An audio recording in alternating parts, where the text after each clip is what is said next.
Hey everyone, I'm recording this a day late, which is why my shirt is different from what you're about to see in this video, but this is the first ever interview that I conducted on stream. It's with Amanda. She's a software engineer at Microsoft and a content creator herself, and we were just kind of having a chat about those couple of things. I hope you enjoyed the video. If you like this kind of content, please do let me know. I'd like to record more interviews, and I'm debating on whether I should put them on this channel or put them somewhere else or something. So anyway, without further ado, here's the video. Thank you for watching. All right. Chat, can you hear me? And Amanda, what are three words that start with M? Oh my God. Microsoft. Music. Microsoft Music. Mouse. Mouse. Okay, good. All right. So chat, how's that sound too? Because this is all I'm gonna interact with you for chat, and then I'm just talking to Amanda. Can you hear Amanda? Okay, cool. So yeah, I'm ignoring them, and we're gonna kick this off. So for everyone who doesn't know, this is the first interview I have with me, Amanda, a software engineer at Microsoft and a content creator herself, and I've got some just kind of general things I wanted to talk about. How about we start with what do you do at Microsoft? Sure. Thank you for having me. The interview started hard already. Three words and M. Um, so I'm a software engineer at Microsoft. I've been working there for 4 years now, 4 years and a few months.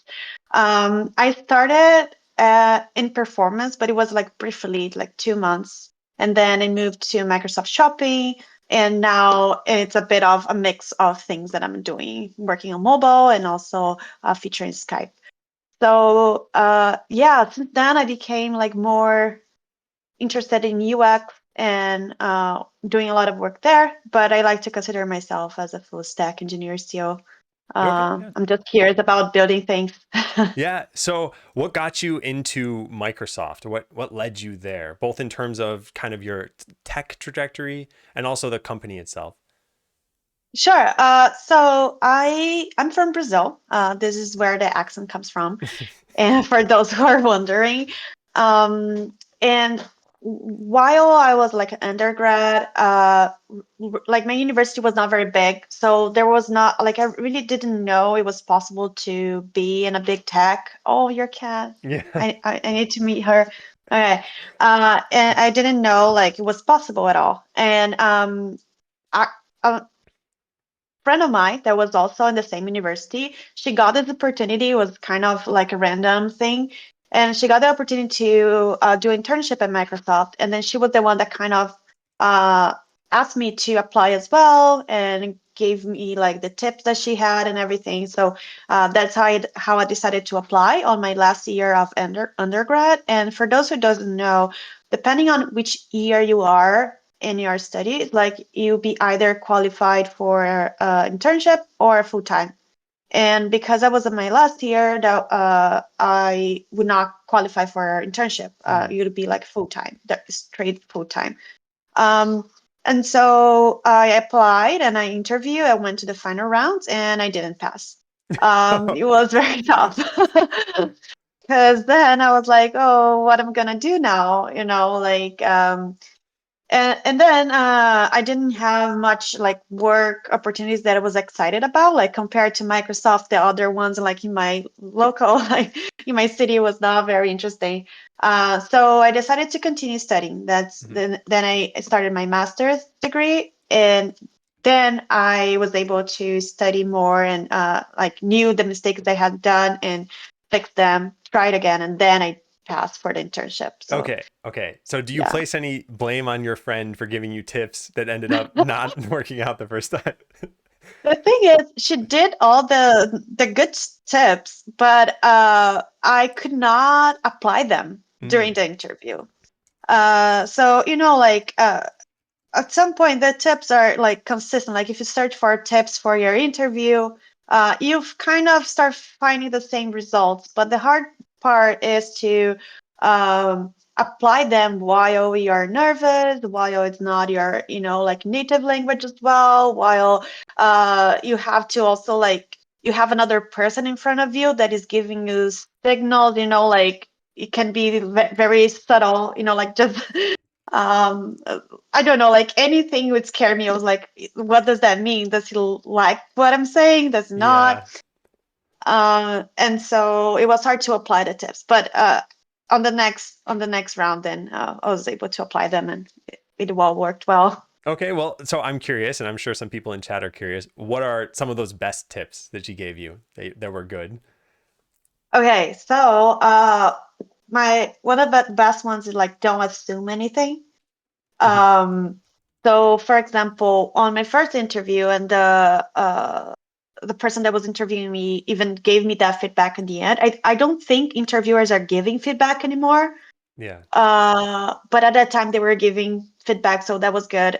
So he asked me to do like implementation involving like a tree Mhm. data structure. And I assumed that this data structure would come in that method that I had to implement in a certain way. And then like at the end of the interview after like implemented everything, he was like, oh, but what if the tree was coming to you in this format, which would like break everything, right? Yeah. So this kind of thing like should not assume. And even like recently, like don't assume, like more recently I was also like in a type of problem that I assumed the number of items would be like a few amount of items to Yeah. render, like imagining a UX. But then I also got the feedback kind of like, well, what if it was like 100, 1,000, a Yeah. million, like, so always thinking about scaling because big tech, especially, right, they do things in its scale. So always think about, how this can scale and be, have a good performance still. So yeah, don't assume everything was a good one. And then also like keep talking. Yeah. Always let them know your thought process because I feel like when you are stuck, you tend to shut down. But then the interviewer doesn't know what is going through your mind, like because the interviewer wants to help you. Yeah. So if you are like stuck, you need to let them know so they can see if they can help you somehow or give you any tips on how to continue. uh, but if you just shut down, they cannot like just give you free tips, right? So, yeah, I think these two were the most important for Okay. me. Yeah. Have you been on the other side of that table? Have you interviewed people while you were at Microsoft? Yeah, and I hate it. You hate I it? hate it. I feel like I was more nervous than the interview, like the interviewees. Um, I don't like. I don't know. I feel like when you are on an interview type of situation, it's definitely hard to know what's the best method to know if someone is good or not for the Yeah. job, right? And I was kind of like I was working and kind of listening to your live before, and I saw there were some comments on that, and like it's hard if you don't have any technical questions. I feel like because then the amount of bias you can get on this process, but just like regular conversations might be hard to measure. Yeah. Uh, for a technical question, uh, it measures a lot of things, but also it doesn't tell you everything, that you need to know. So did you do, was this supposed to focus on technical interviewing or behavioral or all of it? What were the kinds of All of interviews? it, All of it. Yeah. all of it. So it was like uh, some guidance on behavioral questions that you could do. So like the guidance like two behavioral, and then you can choose what I think it was one or two technical Yeah. questions. That's intense for, I'm guessing, an hour or 45 minutes or something. Yeah, an hour. Yeah, Yeah, that's a an lot. hour. So how many times have you done this? How many times have you interviewed? Around 3 times, I And it feel hasn't like. gotten any better. You still don't like it. No, Okay. I don't like it. Do you have the Yeah, opportunity to opt out of that by any chance or no? kind of. But I also wanted to learn and have this perspective of being on the other side.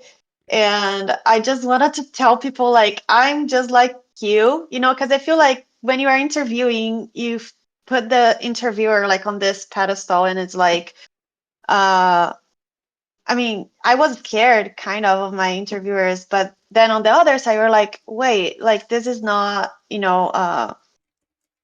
I know what you're going through right now. Yeah. So, yeah. Oh, definitely. And so that's what I wanted to ask a little bit more about is did your perception of being in interviews change at all by conducting them for other people?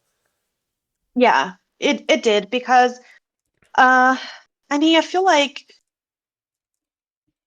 if you are doing an interview, you have to study for the interview, especially Mhm. if you are undergrad or if you are like a lower level. Like I'm software engineer too. So for me, also like I have to study for the interview specifically. It's not only my experiences that will get into account because uh, it's a totally different process, right? So even when I was interviewing someone, I Mhm. had to at the time I was using LeetCode to get like ideas and exercises. So LeetCode's a good place Yeah. to study, I guess.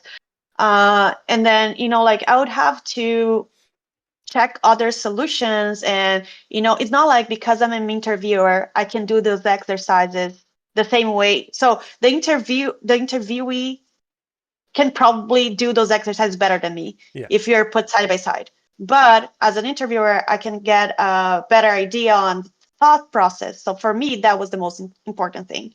Like more important than making the code run was like how they get to that solution and if they are thinking about all the possibilities of the code that they are doing. I see. And so are there sort of any I know you said you were somewhat more nervous than the candidate. Do you feel there's some positives that have come out of this? Do you feel like, you're building more toward those the fourth and the fifth interviews that you're doing?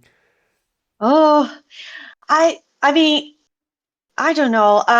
If I can avoid like interviewing people, I would avoid still. But if I cannot avoid it, then uh, yeah, I would just try my best to make the person, like feel calmer, especially like try to be the, like the first interviewer. So, like I can, help in that sense. But yeah, I don't know if there is anything positive that I got from I this. I see. just don't Okay. like Well, I have a it. pro tip for you. Make a calendar appointment from 9 to 5 every day of the week for the rest of the time you're at Microsoft, and then you won't get any more interviews. They won't find a free That's a slot. great idea. That's Well, a great idea. so, okay, I introduced you as software engineer at Microsoft and also content creator. And you mentioned that when you were in Brazil, that you didn't know that big tech was an option or you didn't know how to get there. And then you went through your path going into your master's degree and ending up at Microsoft. And it sounds like you've been pretty happy since then. How would you suggest to other people who are in that same situation, not even necessarily just Brazil, but let's say any other country where this doesn't seem like as easy of a path, how would they follow along that path? Yeah. So the thing is that a lot of information now it's online. Of course, it's not as available as it could be. Mm-hmm. Because even like Microsoft and all their big techs, they cannot go everywhere, right? So like even in Brazil, I apply online. So first, you have to go to the careers website of the companies you're trying to Yeah. apply for. So either Google.careers, Microsoft.careers, Meta.careers, like they all have this careers website that you can go through and apply there. Of course, if you have people there that can like recommend you, that is always good. And even on LinkedIn, actually, because I one of my one of the videos I recorded was with a Microsoft recruiter, and like there's all these researches on LinkedIn that 80% of the jobs they're not posted or something like that, and then like most of the tech jobs are like people being referred Mm-hmm. kind of things. And I can feel this happening, like, especially if you're already in the industry. If you are undergrad, then it's a bit different. I think the big techs have a good way of getting those fresh, like university students Yeah. uh, into it. But yeah, I mean, I guess networking is your best tool as well. Like, you never know, like I sometimes I contact people that I was not necessarily friends in college, but we know each other, we respect each other. So like I can still reach out and ask about their input or like an experience I see they are having. I can, Yeah. like ask about it. So having a good network, I think that's very important if you are starting. And like just starting the network. It doesn't have to be solid right now because you're just starting, but like start working on it, I Yeah. would say. Yeah. I find that you never know where you're going to get support from. And so having that Mm-hmm. network is good. And I've talked about this on my stream before too, that to me networking seemed like a scary beast at first. And I thought, I have something I want, and that's why I'm networking with somebody. Maybe it's a job. And so I reach out to them. I know what I want. They don't know what I want. They might think I'm just reaching out to be friendly, but I want that job. And so I thought of it as like, oh, this is an evil thing. I need to stay away from it. And then I learned it's just contacting people. It's just reaching Mm-hmm. out. And you can be upfront and say, look, I'm looking for a job. Do you have anything? Especially if they're your friends. So I definitely think that's good. You said you did a video with a recruiter. Was this something from, LinkedIn asking you to do it? Was this something for your own content? Oh, it was for my own content. Okay. Yeah. It's in Portuguese, but I'm working on adding like subtitles to it. But this was a Brazil recruiter, Mhm. and so I mean, she was the one that hired me, and afterwards we became friends because we were living in the same building as a coincidence. So that was pretty cool. And then she, like helped with the content because I figure like I didn't know that was a possibility. Like if you don't know exists, like how you will want it, Yeah. so I wanted to like spread out the word. Like for me, it was like Portuguese because that's where I was coming from. Um, but I know that's a reality for like many other places that don't know this is possible, right? And so like there was a lot of tips on like the interview itself, the process, for example, like the recruitment cycles. So like for Latin America, that usually is on like January. So in January, you should be applying Mm. and adding your resumes on the career website. And then for North America, that usually happens before because the internship is in July, like summer, which is pretty cool. Summer internships are the best. For me, it was like winter internship was still pretty good, but uh, Oh, wait, and you're saying you joined as an intern after your master's degree? yeah, in the middle. So in the middle Oh, of in the my middle. master's degree, I got an internship, and then after the internship, they offered me the full-time job, and then I like went back to Brazil, finished my master's, and uh, here now. Yeah, So I as full-time. hear from probably mutual acquaintances, but also just kind of across Microsoft that the interns are treated very well. Is that still the case? Oh my God. Yeah. I mean, I loved being an intern. I was like my first year, well, first of all, like the salary for an intern, I think it was very close to the salary that for the full-time Oh, offer. wow. Yeah. And while, yeah, and what like as an intern, they pay for your housing, like you get a lot of swags, which I loved. And there are a lot of events too. For summer, there's even like bigger concerts and things like that.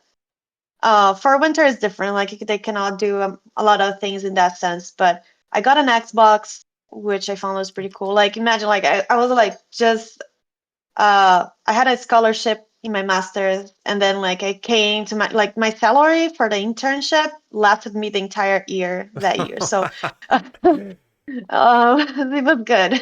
Yeah, well, also the other thing about the summer internships here, people who are in the Seattle area probably know this, but summer is beautiful. And so people come here during the Yes. summer and they're like, this is how it is year round, right? And no, it's not. There's a lot of gray clouds, everything.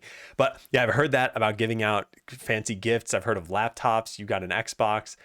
They're really courting people who want to become full-time employees. And I think the reason why is the competitiveness in the industry. I mean, like you said, there are these career websites for all the big tech companies. So why do you think it is that people are seeking out big tech companies? So yeah, I mean, it was even weird because when it got to the internship, I was like, like my ego was really high. I was like, oh, I'm at Microsoft. And I was really happy, as I should be. But then I met all these people that were on their third internship, or like they would be like, oh, like now I'm at Microsoft, and then on summer I'll be doing an internship at Google, and then Okay. like because the interviews, especially for university hires, are pretty similar throughout these companies. So if you go well in one, you're probably gonna go well on the other ones too. I mean, I don't know about Google specifically, but like the others are pretty similar. So I've seen people really take advantage of, like in a good way, of like taking these opportunities and applying to a lot of internships and with that, they get a much stronger offer at the end, right? And I think that the reason, at least for me, to go after, a big tax was because they would sponsor my visa, right? Mm. Like other companies would not do that, or like it wouldn't be that easy to do that. It'd be harder to find salary, like compensation. Like it's very, very competitive compared to other things. And because of the culture itself, like I always liked Microsoft culture in general. So and also like while applying to the internship, during the interview process, in the breaks from one technical interview to the other, the recruiter will talk about Seattle and will talk about the company and will show all these videos. And I can't imagine how sad I was when I didn't pass the first time, Oh no. because they were like, this is how summer in Seattle is the best summer ever. And like they would show these videos of people on the lake just like surfing, not surfing, like I don't know, like on the boats and stuff. Um, Oh man. so yeah, they really sell, like Yeah. the dream, the American dream of a big tech company. Well, So okay. So, yeah, but now you're in it. Now you're living the dream. You're paddleboarding every week. uh, what do you find about Microsoft really. culture that you really like? What are your favorite aspects of it? My favorite, I think they care about people. Hmm.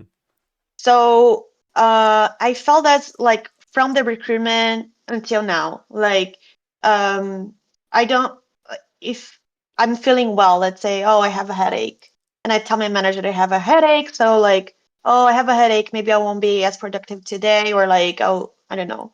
He's like, what are you doing? Stop working. Go Yeah. rest. Yeah. Like, or if I have a big thing coming up, he's like, take rest. Like they are always remind me of taking rest and prioritize myself and personal life Yeah. before work.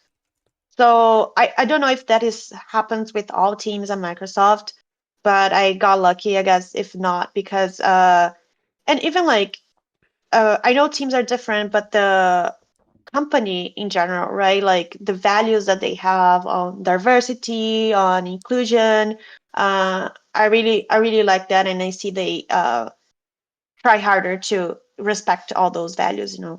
Yeah, I think it's really important. And you said you were watching a little bit of the stream before this. There were some not quite horror stories that I was reading, but people were saying something like, "Hey, my manager is giving me this kind of work. I don't want that kind of work. What do I do?" And I can't imagine being in a place where you're not given the space to even say, "Hey, I'm sick. I'd like to go home." I just so I think it's good that they care about it. I think the other thing is Microsoft understands being a tech first company that it's not like your software engineers are tucked away in a closet somewhere. They're the Yeah. company. They're the main face of the company, I feel. So I think it's good that Yeah. you're respected and valued there. I'm sorry to hear about the whole, you were shown the highlight reel of Seattle and then told, no, sorry. But okay, so now you've been here. What are the best things about Seattle area for you? Oh my God. Summers. Summers. So the thing is, yeah, they told me summers, and then I got here, it's like all rain and winter. But so yeah, I struggle a lot with Seattle weather, especially. Mm, I mean, I'm from Brazil, as I told, so it's a very different climate, and I never had to think about the weather as being a bad thing. You're just like, oh, the weather, it's there, like, and here I'm like thinking about it all the time, and it's complicated because it's I don't want to feel like ungrateful of like where I am. But yeah, the weather gets to me like every year yeah. winter time. I don't think that makes you, not grateful. And I think you can be grateful for, the opportunity to work at a company like Microsoft and then say, but I don't like the weather. I think that's totally fine. I will say this one thing that I absolutely love here is the amount of cherry blossoms that are in the area. And this is like Oh yeah. right that time of year. So you look out your window and see a pink tree, and I'm like, I'm in a fantasy game or something like that. It's just Yes, fantastic. it's beautiful. I mean, it's beautiful every time. So I live in Seattle, Ballard, and if you're not familiar with how Seattle looks like, we have like Seattle here, and then on the other side we have what we call the east side. So that is Redmond, where the Microsoft campus is, Bellevue, and other small cities. So to go from Seattle to the east side, you cross a bridge. And the view from this bridge, like I cross it like 3 times a week because I work like kind of a hybrid mode, and I cannot get tired of it. It's just like it's beautiful. I Yeah. cannot say anything about how Seattle looks like. It's amazing. Like it has so much natural uh things around, and like when I the air is so pure as well. Unless there are like fires in California, but if not, then the air is so great, and didn't realize that until I went to like I don't know New York or São Paulo. When I come back, I'm like, oh my God, how people can breathe here? You Yeah. know, like I value that so much. By the way, I only After, laugh at fires in California because there have been fires in Oregon and I think Washington as well, but you went right to California and said, no, it's them. I want to ask more about hybrid work. I totally agree, by the way. Every time I cross the 520 bridge or I-90 or something, I'm like, geez, this is crazy. Also, imagine owning a house on the lake and, that's oh my gosh, a totally different yeah, level. But yeah, so hybrid work, you said 3 days a week you're in the office. And so that means yeah. 2 days a week you're back home. Is that a pretty consistent schedule? Yeah, I've been doing this for a while. It's a bit hard on the traffic side, so I have to adjust. So I feel like it has been a challenge because either I get 1 hour traffic each way, or I change my schedule so like I have to work, stop, drive, Yeah. and then do the same on the way back. Um, but so far has like it has been working. I'm being consistent with it. I feel like I also watched your video about why you left Google, and uh, one of the things I consider is like working fully remote, Hmm. but I'm also scared of like feeling isolated, the way you mentioned, because I feel like during the pandemic everyone was remote, so it was okay, like everyone was remote, so Yeah. you still feel close. But when part of the team is there and part of the team is remote, I think it's harder, and I don't think they solved this issue yet. Uh, Yeah, I think the pandemic was a big transition period for everybody and it didn't go well for everybody and it was I think very tough for some people. But now coming out of it, everyone just it's almost like we've forgotten about the pandemic. I was joking with my wife yesterday because she's had a bit of a cough. She's not even covering her mouth in the house. She's just openly coughing. I'm like, I live here. I'm here. I could get sick still. I'm like, the pandemic was what, a year and a half ago or something. So yeah, it seems like we've kind of I collectively. know. People are blowing candles on the cake again, like Yeah. on the birthday parties. And I'm like, oh my gosh, like I didn't know I would see this again, you Yeah. know. So now I feel like if you had coughed on an airplane, it was the same as shouting like I have a bomb on the airplane back during the pandemic. And now people don't bat an eyelash. It seems, or at least that's so. The isolation part of what you mentioned, I think, is a valid concern. And you saw the video I did, and it was a concern for me. And now it's I had left the company, whatever it is, 5 months ago or something. I don't think much has probably changed. And I think that even if it has, you still, as a person, know what you want and what you need. And if you feel like you can get that from 5 days working at home, yeah, by all means do it. But otherwise, going into the office, seeing people, just kind of touching base, making friends, I think all that's really important.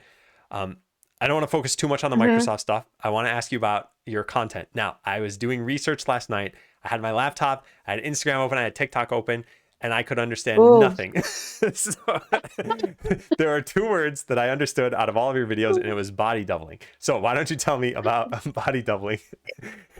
How long have you been doing it for? What do you get out of it? What do you like?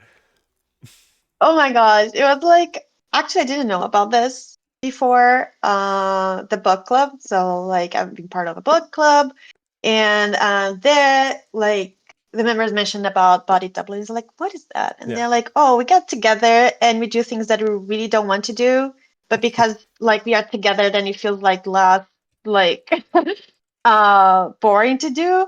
And it worked. Like I really liked this, and I feel like I actually do this every day when I work from home too, because Kevin, my fiance, works like right next to me. So even though we are not doing, like the same things, because the purpose is not to do the same thing, it's just like work on your own thing, but on the same space, and then like maybe you can talk about it, get opinions and things like that with the other person. I think that is like really helpful.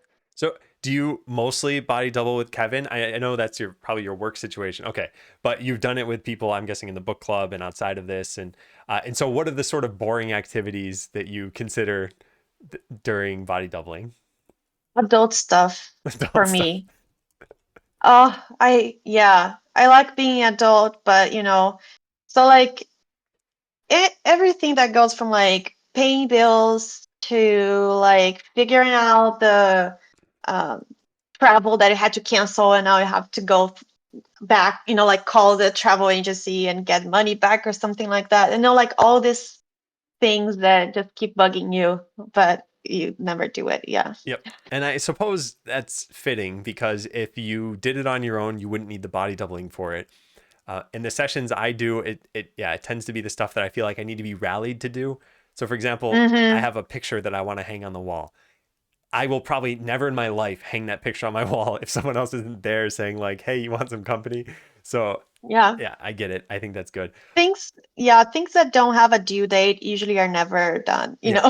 Like, No, I feel you on that. so So the content that you create, because I couldn't understand a lot of it, why don't you give an introduction for the people who may also be interested in this? What kind of stuff do you like to make? What is out there already? yeah, sure. I mean, sorry about it. Sorry about that because it's like in Portuguese. And I started creating, actually content creator shift a lot for me. During the years, I started during the pandemic just to like put a lot of informational videos on the like Microsoft process specifically, and like how to get there.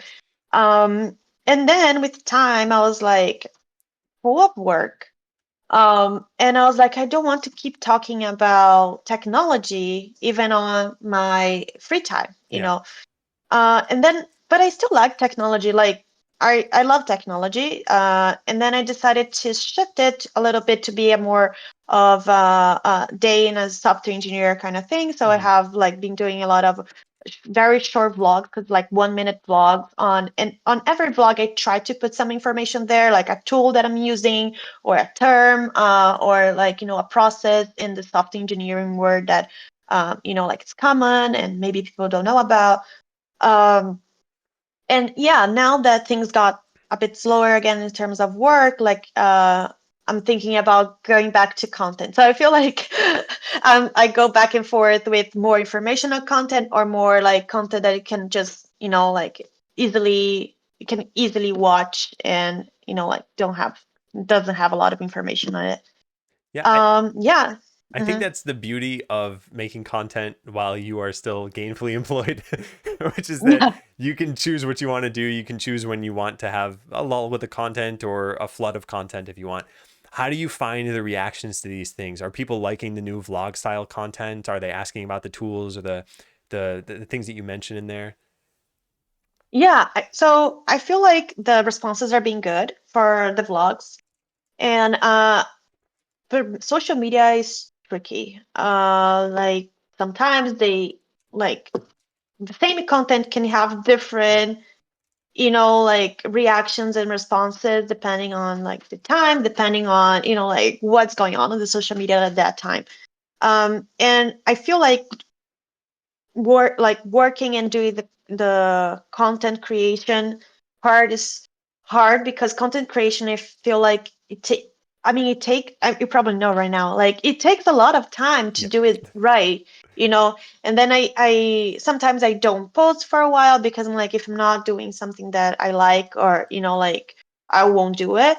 And sometimes I just do whatever I can because that's the time I have. So it's hard to consider it, and I really admire you for like just focus 100% on that. Maybe that will be me in a few years. But yeah, it's something that I really like. I get upset by it a lot of times when the responses are not what I expected, but still I keep coming back to it because that's what I like to Yeah, do. I find there's that tension, I think, between any sort of creative endeavor and the reaction of the creative endeavor. And so you said you like doing this, and yet if the reaction isn't what you expected, maybe it's that time of year where people aren't as engaged in that content, maybe they're on vacation or something, or just someone else did a video a week before and it overshadows the one Yeah. that you might have done. So you said you might want to shift to this in the future. There's the content I asked you, what do you create now? But what is it you'd want to create? If you were to think, okay, I'm doing this full time, is it tech focused content? Do you think you'd get burned out on that? Is there something else you'd want to do? Yeah, it's definitely tech focused, but I don't think I am like I don't think I would do coding like specific content. I Hmm. think I would go on more on the behavior side of it, like the soft skills required for you to go well on like as a software engineer Yeah. in general. Um, I mean, I even though I have a stream, it's also in Portuguese. I'm sorry, and I just started. It was my third stream that I do live Wait, coding sorry, could I interrupt because for a second? You don't need to yeah. apologize. It's my fault I can't speak Portuguese. This is Oh not a my god. reflection on you. All right, please continue. And it's like besides like I do a lot of joke type of things. I'm funny in Portuguese, so I have to like keep the Portuguese. But I started doing stream like three.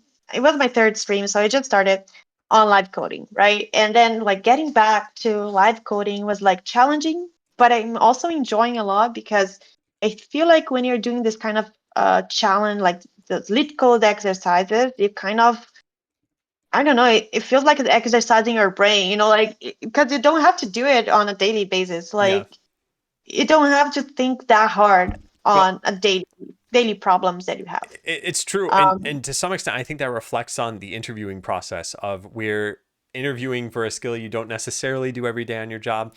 But that aside, because I don't want to get preachy here, are you doing leak coding on your live streams that you're doing? yeah, Okay, I'm and doing lead coding. Yeah. so you mentioned it exercises your brain. I feel like live streaming any kind of coding adds another layer of just context switching and interacting with Hmm. people. And so, do you find, are there any techniques you have to keep yourself focused, engaged, or on task, or do you drift with chat? How do you handle things? Yeah, I usually try to do it as an interview, so like I don't shut down, like I don't stop talking, but Yeah, I'm talking with like as the interviewer are the people that are watching me. yeah, And what is nice is that they help me as well because if they are watching, like a lot of people are actually like studying as well for interview. I think most of the people that see my content are people that are in college or like even like wanted to apply to college on computer science. So they are like better than me. I'm like, okay, guys, what next? And then they help me with yeah, figuring out. And then I'm like, this lives, I'm not this is the first time I'm seeing lit code exercises in like 4 years or more. So the goal is like at the end of this exercise, we will all understand what's going on yeah. and have a solution. It's not me teaching you how to do a solution. So like we are doing this, like seeing this for the first time together. Um, so yeah, that's the approach I'm doing. And then after we do like one exercise, and after that I like share a bunch of content Hmm. on news. Right now, I'm mostly sharing news on AI. So, because like it's the new thing, I love like this space. So, like I share a lot of news and tools that are, like new and startups on AI and things that it can do. And yeah, it's hard. It's 2 hours live, and Yeah. most of the times we don't have time for everything. But yeah, it's working out. Yeah. That's really cool. And I applaud you for doing this. I think it's really hard to put yourself out there. And I myself have tried that interview style content before where I was studying leak code. And if you ever feel judged doing regular code, you sort of especially feel judged doing leak code because that's the point of leak code is Oh it's my God, yeah. yeah. I I I I was thinking about doing live coding for so long, and I just didn't do it because I was like, I won't be able to do any exercise. And like people would judge me. But then I was like, you know what? It would be good to for people know that the lead code is not your daily life Yeah. when working as a software engineer. So it's fine. But yeah, the goal is to, like solve a problem, and we do that. Even if it take longer than, someone that is actively studying for interviews will solve them. Yeah. Well, that's really good. And you said, "Oh, hey, the people who are watching might be better at these questions than you." What I've seen is that there's this synergy that exists where, okay, they're helping you a little bit, but also you're helping them. You're filling in blanks that they have. Not everyone there does know everything or is an expert. And also, you're probably just, I mean, it's like the body doubling, but just over the course of the Yeah. internet. So Yeah. Yeah, and they are helping each other too, because it's not like one person that is saying everything. Like one person have a hint on on something, and then another person is like, oh, maybe this and that, and then like I complete. So like it's all like a group kind of exercise that we do, and I think it's really cool. Yeah, Yeah. really And it's enjoying that it. networking that you mentioned earlier. You're Yeah, meeting these people online, but you never know. And I've met a bunch of people in real life now that I only knew on the Twitch stream for a while. And so I think that's yeah. really cool. I think it's a very modern way of connecting with people. You mentioned AI and you mentioned you've been reading a lot of news on it. Uh, People have asked me at least 3 times today, have you heard of Devin? What do you think of Devin? So I'm just going to punt that question to you. Oh, okay. Well, No, I anyway, haven't heard of Devon. What is Devon? Now I'm curious. so Wait, is my this new? understanding is that it was an AI software engineer. So it wasn't just an AI you talk to. It was like you could give it a task and it'll go code Oh, the something. first AI software engineer. I Yeah, saw news on that. It was recently, actually. I it think was yeah I very saw recent. I this think like today. yesterday or Oh, something. you Yeah, get, yeah, yeah. Okay, okay. Haven't, oh my gosh. I mean, I saw this coming. Um, but we try to deny it like, oh, AI will always need us. But really, I think the skills to code is becoming less and less important hmm in a way. And even was something that my manager told me at the beginning of my career. And he told me like, and I'll never forget. He's like, okay, I know you know how to code because, and everyone here knows how to code because that's how they got here. They yeah, need to go through an interview and code. But uh, what else you offer to the company in, like to the team is how the soft skills, right? Like for those who doesn't know, like soft skills, like how do you communicate, how you work with a team, how like you solve problems that are complex, and and for me that was the like hardest challenges on the job. It was not a technical aspect, yeah, was how to get from an idea to a shipped product. Like it needs to go through so many things, and especially on a big tech, like they have so many safeguards that they need to have, otherwise they get sued all the time, right? And you need to go through them and talk to people, and some people will try to help you, some people will try to block you. That's just that truth. So yeah, I feel like that's why I like, if I was to choose to do content all the time, hmm you focus on this part I see. of the work. So Yeah. what happens though if AI starts doing soft skills better than us? Damn. That I'm is sorry. that's okay. That is over. Then I don't know. I Yeah. would just, I don't know. Well, so I ask partially in jest, and it's not really a serious question, but for a long time, people were saying, well, fine, AI can, calculate things faster than us, but could it make art? Can it make music? And for a long time, we were like, no, we can't. That's uniquely human. And now, in the last whatever couple of years, it's not like AI artwork is going to pass for human artwork now. But I saw something where you could describe a music track, upbeat, electronic dance music or something like that, and it'll just generate a track for you that's never been heard before. And again, maybe it's not as good as human made music, but it's something. And so what happens when Mhm. you're trying to, connect with your product manager and you can't figure out how, and you ask Devin to do it, and Devin says, "I will craft the perfect message for you." And yeah, so anyway, maybe we're facing that in our future. I don't know. On a more practical note, how do you interact with AI on your job or sort of for your stream or your content creation? How do you intersect with AI? Oh, yeah. So well, I use GitHub Copilot Mm-hmm. like all the time. And I think it will evolve more and more, and like but right now I feel like it does need a human to, like interact with it, and even make the code better in a way. But it's perfect when you're like, oh, I don't know the syntax of this, like how do I do it? And explain this to me, and it will explain it. Even like if I'm going through, documentations or things like that, I can just ask, like the chat, and you'll give me the answer. So most of like during work, I've been mostly using it while coding, Mm-hmm. actually. And if you haven't tried GitHub Copilot, like you save a lot of time.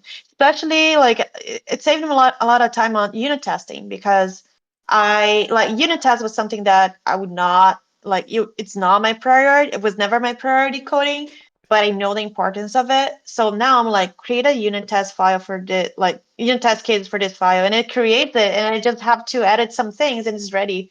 So for me, that was Yeah, a I good think time saver. what would be perfect. So I also use GitHub Copilot. I think it would be great is if the tools got really good and easy to use, but not to the point where we're fearing for our jobs or people ask, what's the Mhm. future of coding or anything. With that said, I don't think it's going to happen. I think they will just keep getting better and better to the point where, yes, we become guides for it. And then eventually we are, finding a different way to interact with technology and computer science. I don't know what courses will look like 10 years from now. Like, Mhm. presumably, you'll still need to learn the basics of something. You'll need to learn how a computer works, how your operating system works, and then what they say, okay, and that's what people did years ago, but now just say, hey, make me Windows 2.0, or Windows whatever, they'll be up to 40 by then. And yeah, Yeah. made. And then I think like, well, you if there is an issue with how I think prompt engineering will definitely be something that people have to learn about. Mhm. Uh, and something that I'm starting to study as well, because the way you prompt things to the AI gives you very different results. So, and understanding how to prompt the best way, I think could be key. Um, Also for data analysts, like all this area will be very important to know how you can use AI to leverage everything.